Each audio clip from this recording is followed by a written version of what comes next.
Belasan penjual hewan kurban ini nekat berjualan di atas trotoar Jalan Keramat Jaya Baru, Johar Baru, Jakarta Pusat. Mereka beralasan berjualan di lokasi ini karena sudah mengantongi izin dari Kecamatan Johar Baru sehingga tidak ada larangan atau pengusiran dari petugas Satpol PP. Dan beginilah pemirsa suasana di mana belasan penjual hewan kurban yang berjualan di atas trotoar Jalan Keramat Raya Baru, Johar Baru, Jakarta Pusat. Hewan kurban yang dijual ini berkisar dari 3 juta hingga 12 juta rupiah untuk kambing. Sedangkan untuk sapi dijual dari 25 juta hingga 35 juta per ekornya. Semua hewan kurban didatangkan dari Wonosobo, Lampung, dan Klaten, Jawa Tengah. Para penjual hewan kurban mengaku mereka nekat berjualan di atas trotoar karena sudah mendapatkan izin dari Kecamatan Johar Baru dan tidak ada larangan dari petugas Satpol PP. Para penjual hewan kurban bersyukur pada tahun ini omset mereka lebih tinggi dibandingkan dengan tahun lalu.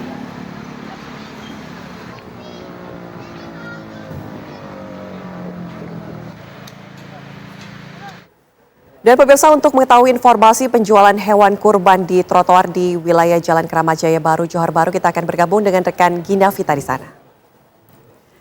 Selamat siang Vita, betul para penjual hewan kurban ini sudah mendapatkan izin untuk berjualan di dalam trotoar? Nah, ini yang akan saya tanyakan, Ana, kepada pedagang hewan kurban yang berjualan di Jalan Keramat Jaya Baru, tempat saya mengabarkan saat ini. Tapi sebelum saya bertanya, mungkin saya akan gambarkan dulu situasinya seperti apa ya. Jadi di sebelah kanan saya, Anda bisa lihat, ini adalah trotoar. Trotoar ini kan merupakan fasilitas umum ya. Jadi ini biasanya digunakan untuk para pejalan kaki. Tapi Anda bisa lihat kondisinya, saya pastikan sulit ya untuk para pejalan kaki bisa melalui trotoar ini karena lokasi ini digunakan semuanya untuk berjualan hewan kurban. Bahkan Anda bisa lihat, Ana, di belakang saya banyak sekali motor. Ini jumlahnya mungkin masih 2-3 sepeda motor ya. Tapi 5 menit sebelum saya mengabarkan tadi ada penumpukan sepeda motor di bahu jalan karena mereka ingin membeli hewan kurban. Dan Anda bisa bayangkan kalau kondisi ada penumpukan sepeda motor atau kendaraan bermotor di bahu jalan, sementara lebar jalan ini, kalau saya bisa gambarkan, mungkin kameramen saya Senda Aditya bisa menggambarkan sebelah kiri. Nah, ini lebar jalan itu kurang lebih sekitar 5 meter. Jadi Anda bisa bayangkan kalau kondisi arus lalu lintas di titik saya mengabarkan saat ini terjadi kepadatan dan juga di bahu jalan ini banyak digunakan oleh para pengendara sepeda motor. Anda bisa bayangkan tentunya bagaimana kepadatan yang berpotensi terjadi di lokasi ini. Nah, mengenai pernyataan Ana atau pertanyaan Ana, apakah sebetulnya ini para pedagang sudah punya izin atau belum sih? Saya coba langsung tanyakan. Ini permisi ya. Ini bersama saya dengan pedagang hewan kurban. Pak siapa, Pak? Haji Bari. Pak? Haji Bari. Oke, Pak Bani ya. Oke, Pak, saya ingin tahu deh, Pak. Sudah lama berjualan di sini, Pak? Ya ada 4 tahun, 3 tahun ada. 4 tahun, jadi setiap tahunnya pasti berjualan di sini? Iya, cuma 10 hari. Oke, 10 hari. Artinya di trotoar ini ya, Pak ya? Iya, di trotoar. Pak, saya pengen tahu, di trotoar ini tuh sudah ada izin, Pak? Nggak dapet izin, Pak. Oh, nggak dapat izin, berarti artinya Bapak sempat ngajuin izin tapi ditolak gitu? Iya, ditolak. Oke, alasannya ditolak waktu itu apa, Pak? Ya, dia nggak mengizini, istilahnya karena ini di trotoar, karena cuma kita istilahnya kasihan orang-orang kurban, yang kurban mau kurban tuh jauh-jauh, kasihan. Padahal sini lingkungan sini banyak yang kurban. Jadi pada seneng lingkungan sini istilahnya disiapin sapi buat kurban gitu. Kita paham, artinya ini juga ada kebutuhan karena banyak sekali yang kurban ya, Pak ya. Tapi bentar, Pak, saya pengen fokus dulu ke tadi, Pak. Ditolaknya itu karena apa, Pak, sama pihak setempat? Ya, ditolak juga enggak, diizini juga enggak, istilahnya ya mungkin kita minta dari atasan biar istilah saling tahu, saling menyadari bahwa kita setahun sekali cuma 10 hari, mudah-mudahan enggak ada apa-apa gitu. Oke, itu Bapak ngajuin surat pengajuan untuk lokasi ini ke mana aja, Pak? Ke kecamatan, kelurahan. Kecamatan, Enggak diizinin. Nggak diizinin sama sekali ya, Pak ya? Itu udah dari 4 tahun yang lalu atau baru-baru ini atau gimana? 4 tahun yang lalu memang nggak diizinin dari dulu, nggak pernah diizinin. Memang nggak pernah diizinin. Pak, kalau memang nggak diizinin, terus kenapa jualan di sini, Pak? kita kasihan yang mau kurban itu Mbak, kasihan jauh-jauh, pada jauh-jauh semua. Istilahnya kasihan mau nyarinya itu jauh-jauh. Kasihan kalau di sini kan pada seneng istilahnya. Ya mudah-mudahan istilahnya niat kita ibadah Mbak, kitanya. Iya. Ya, nggak diizini kita ya istilahnya minta maaf sebelumnya istilahnya sama kecamatan, kelurahan, RT, RW lingkungan.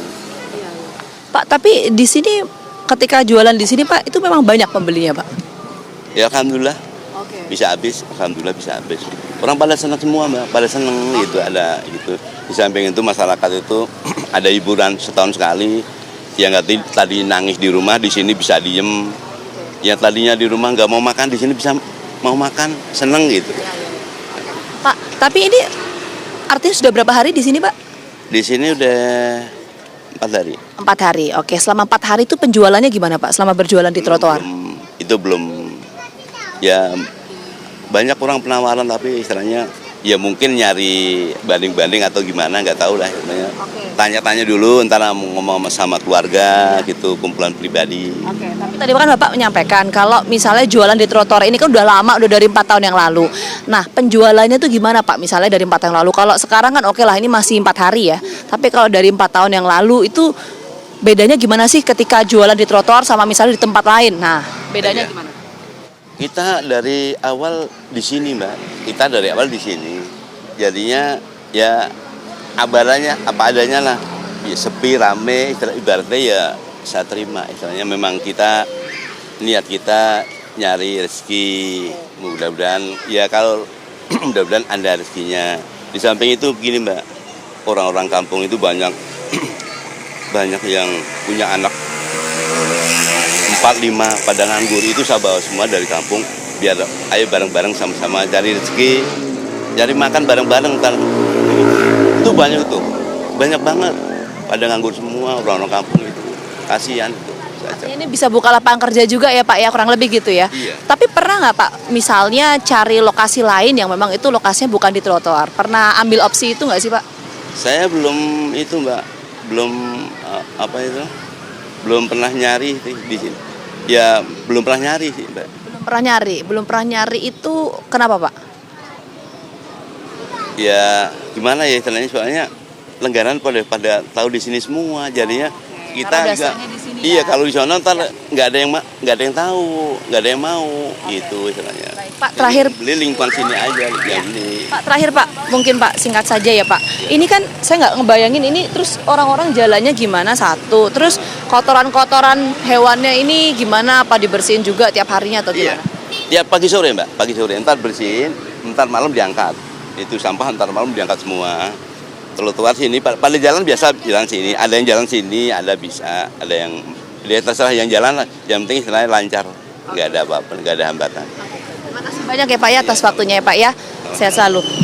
Itu tadi perbincangan saya dengan salah seorang pedagang hewan kurban. Memang satu sisi berjualan di trotoar mengganggu aktivitas para pejalan, tapi satu sisi perspektif dari para pedagang ini berkaitan dengan masalah finansial atau keuangan dan bisa membuka lapangan pekerjaan, mengingat banyak sekali orang-orang yang mengetahui keberadaan para pedagang hewan kurban yang berjualan itu di lokasi ini. Saya kembalikan ke Ana. Baik, terima kasih laporan langsung Gina Vita dari Jakarta Pusat.